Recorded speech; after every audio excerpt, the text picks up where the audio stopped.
So good day, internet land. Countrymarro here again.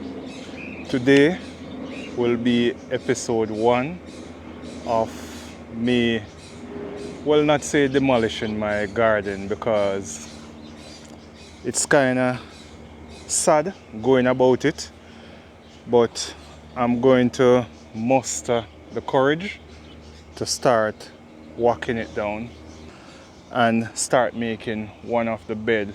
Show you guys how I'm going to do the in-ground bed, and I'm going to also be explaining a little bit more on in-ground gardening. Raised bed and in-ground bed are two different, they are two separate things.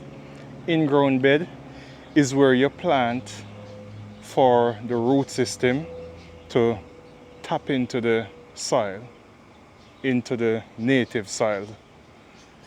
A raised bed is where you elevate way above earth level, where as in your plant roots won't tap into your native soil for much part. So the raised bed is going to be anything above 15 inches high from ground.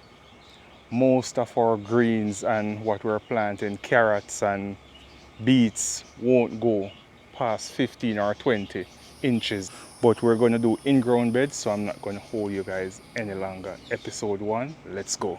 Very hot day here in central Florida. I think we're about 97 degrees today.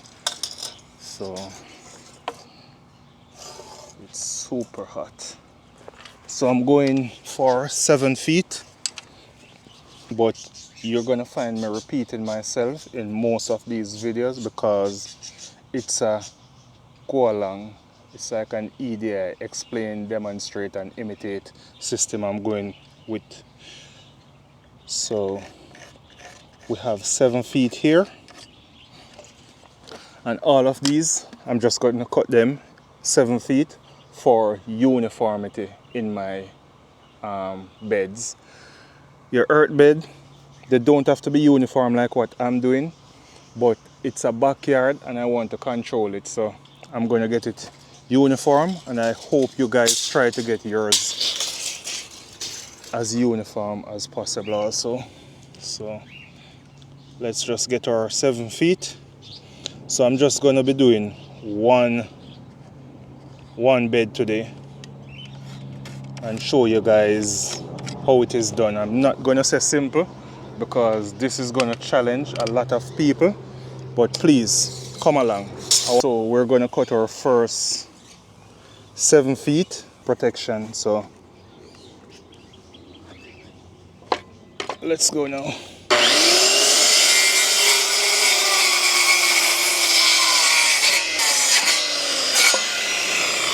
We're just going to take our 3 feet and put it on the inside.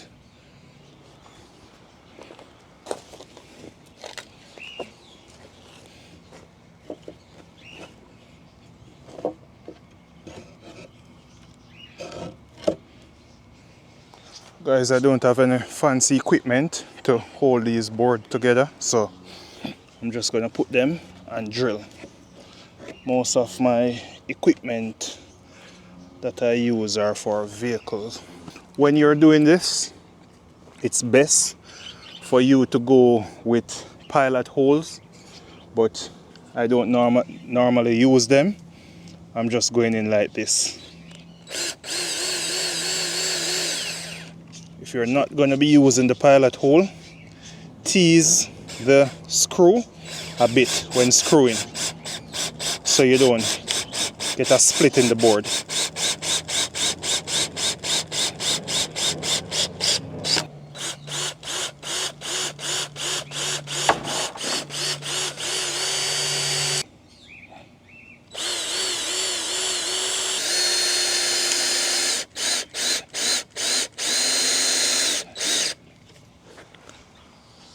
Then now, since we have it all framed out, I'm going in with some more screws, and please use some strong screws to hold these things together.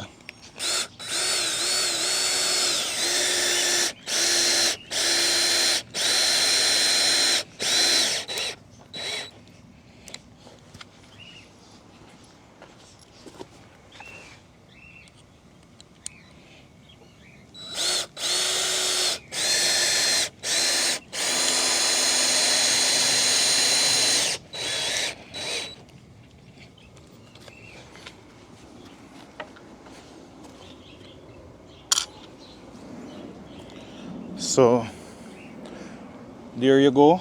This is one ingrown garden bed down, and just imagine you can make them like this and just put them down and start filling them.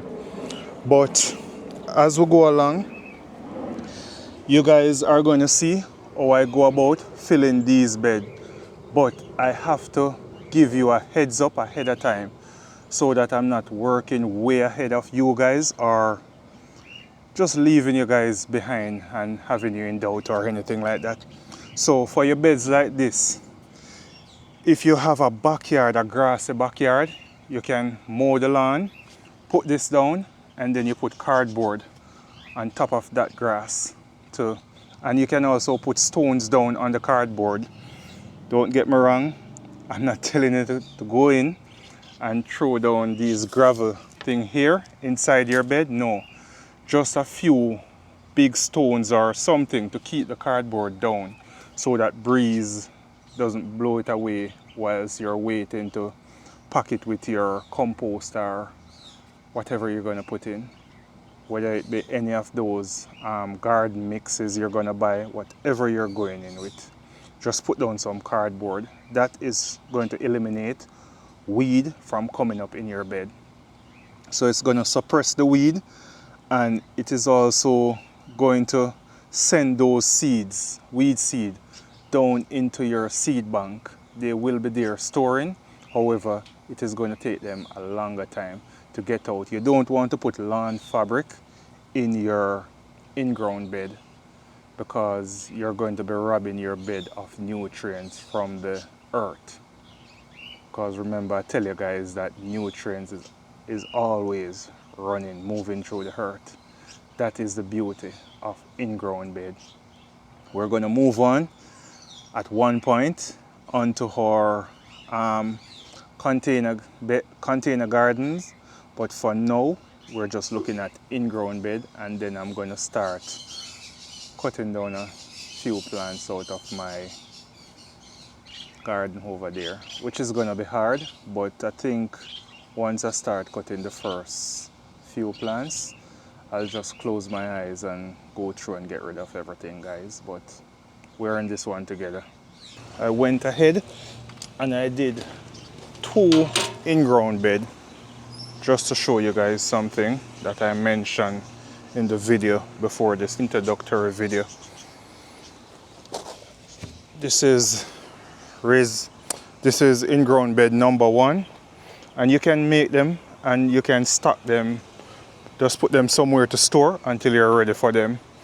So if you don't know how to make these and you can get the help from a friend, go ahead, make them, put them in a corner until you prepare the space for them. So that's one, and they have a bit of weight to them, so if you want to go higher, as I was saying, this is it. You can just come and stack them onto each other, because they should be the same measurement.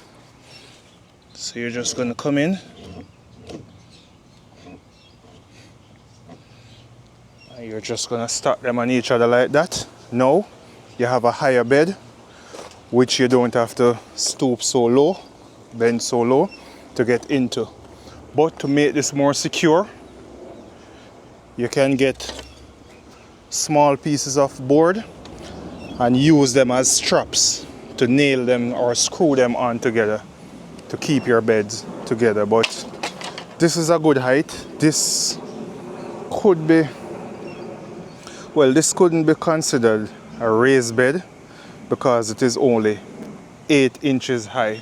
It has to be more. I think it is 15 inches high to be considered a raised bed where your vegetable root system won't be tapping into the native soil or into the soil that's there. So this is how we're going to go about doing it for the raised, well, not for the raised one, for the people who choose to go with the higher bed. Maybe I do 2 or 3 of them like this. This is looking good, but I'm going mostly with the lower ones. So for this one, I could go with carrots in a bed like this, because whenever I pack this, I can get carrots to go down all the way. If you're feeling overwhelmed about the situation, you can go ahead and start out with 1 or 2 beds. I think I'm going in with about 10 to 12 beds, depending on after I finish cutting over that side. I see what it can take, and I'll just go to the store again and spend another $100, because $100 give me about 12 pieces of board, and 12 pieces of board can give me 6 beds. So I've already have 12. If I go back for another 12 pieces on Sunday, because I like to shop on Sundays when the stores are a bit empty. So if I go back, I can get 12 more, so that would be 6 beds in all. I'm doing a bit of semi-final harvesting. I'm going to miss this area, but we're going to make it better. So I'm just going through getting some tomatoes. I'll be setting some tomato suckers also today, but I've already have a video up showing you guys how to set new tomato plants from your existing tomato plants, so that the strain of tomato that you have can get much stronger.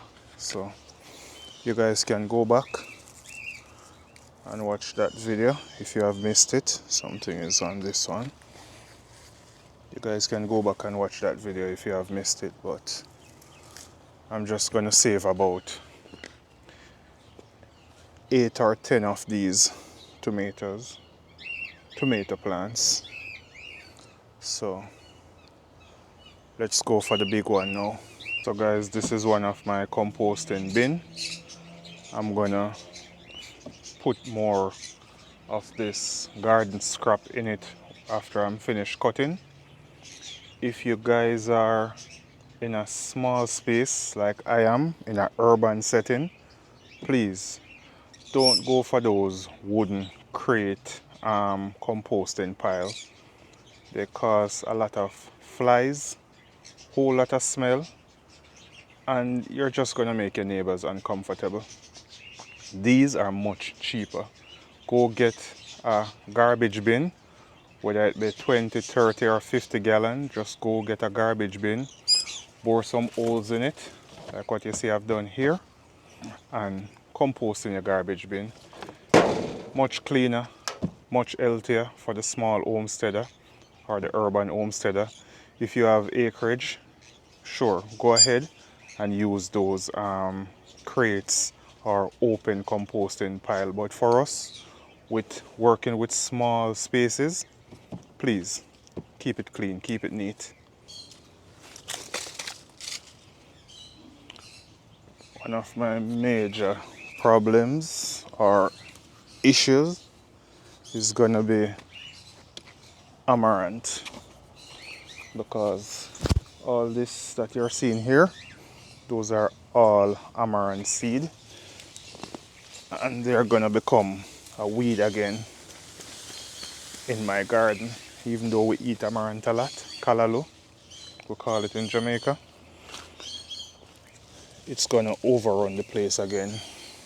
Good thing is I'm going to be having beds now, so I can just go through the middle and walk away what I don't want.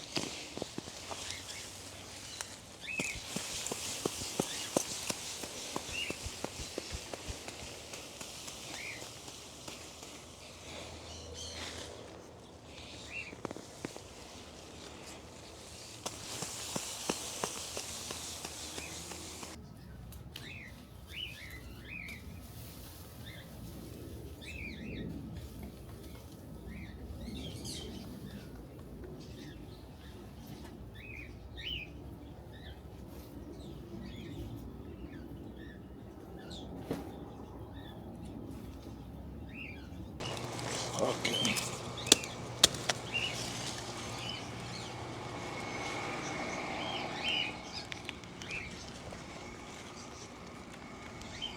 Haven't reached anywhere as yet, and this is the amount of green onions that I've harvested. I didn't know I had so many green onions just in that one bed, and so this is what I've gotten so far. Everything is just coming little by little.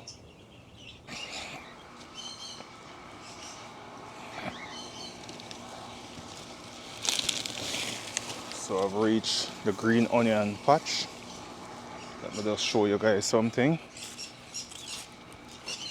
This is what the green onions are looking. I'm not sure how well you guys will see this on camera, but this is what my green onions are looking like. And they were all in that clump with everything over there. You can grow your plant like this, but we're gonna get it the in-ground garden way also, so stick with me.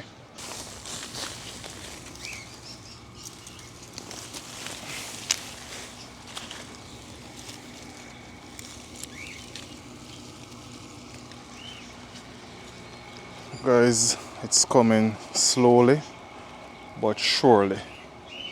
I have a ton of broccoli seed right here, so I'm just gonna put this aside to save these seeds from these broccoli plants so I can plant them in my fall gardening. But it's a whole lot of work. I'm not sure if I'll be done with this today, like cleaning it up, but as I go along, I'll keep you guys posted. I'm gonna take a break now. Maybe I post this video as is, but whatever space you have to work with, backyard, patio, anything that you're working with, because remember we're doing in-ground garden and container garden also. So if you just have a balcony space, get some small pots and watch along, come along with us, join the family and plant something too. So see you in the next one. Countrymarro. Continue, stick with the journey, stick with the channel, and God bless you all. Cheers.